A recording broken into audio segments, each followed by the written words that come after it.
যিশু ও তার শিষ্যেরা জেরুসালেমের কাছাকাছি এসে যখন জলপাই পাহাড়ের গায়ে বেতফাগে গ্রামের সীমানায় এসে পৌঁছলেন, তখন যিশু দুজন শিষ্যকে আগে পাঠিয়ে দিলেন।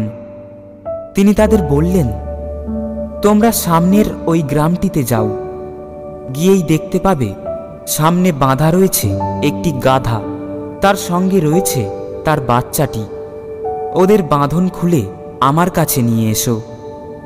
আর কেউ যদি তোমাদের কিছু বলে তাহলে বলো, প্রভুর যে ওদের দরকার আছে, তাহলেই সে তক্ষুনি ও দুটিকে তোমাদের হাতে ছেড়ে দেবে। এমনটি ঘটল যাতে সত্য হয় প্রবক্তার মুখে উচ্চারিত এই ঐশবাণী।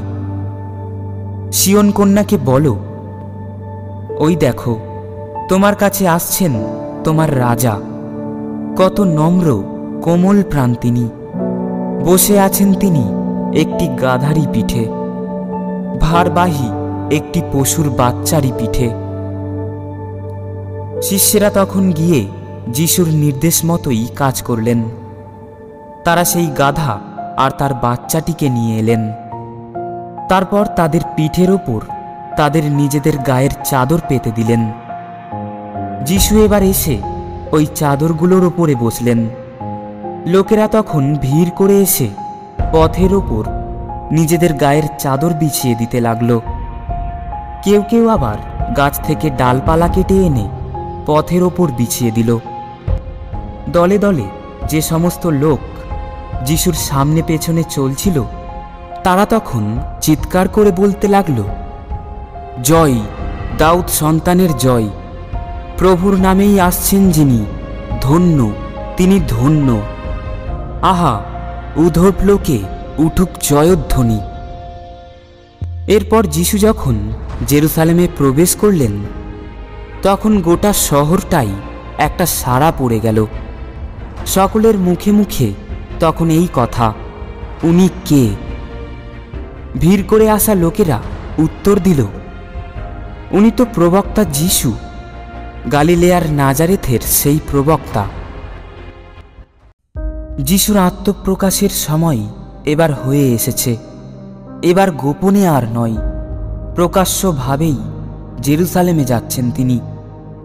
পবিত্র আত্মার প্রেরণায় প্রবুদ্ধ এক বিপুল শিষ্যদল তাকে ঈশ্বর প্রেরিত খ্রিস্ট ও রাজা বলেই সেখানে স্বাগত জানাবে। তিনি তা ভালোভাবেই জানেন। এখন তিনি আগের মতো এমন সংবর্ধনায় আর বাধা দিচ্ছেন না, কাউকে তার মঙ্গল কীর্তনের কথা জানাতেও আর নিষেধ করছেন না। তবে এটা নিশ্চয়ই লক্ষণীয় যে তিনি পার্থিব্য রাজ্যের রাজার মতো অহংকার নিয়ে নয়, বরং ধর্মরাজ্যের রাজর্ষির মতো নম্রতা নিয়েই পুণ্য নগরীতে প্রবেশ করছেন। তিনি শান্তিরাজ।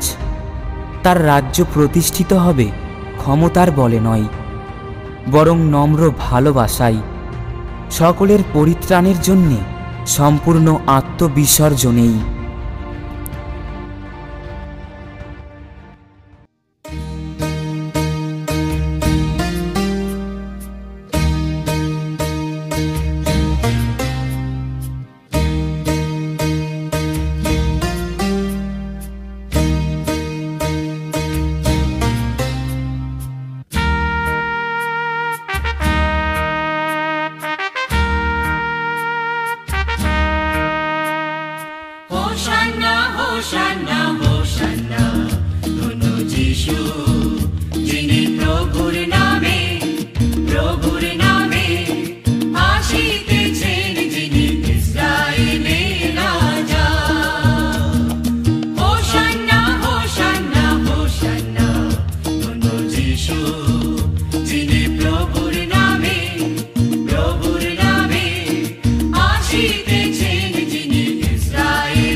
সিয়ন কন্যে ভয় করিও না, ওই সিয়ন কন্যে ভয় করিও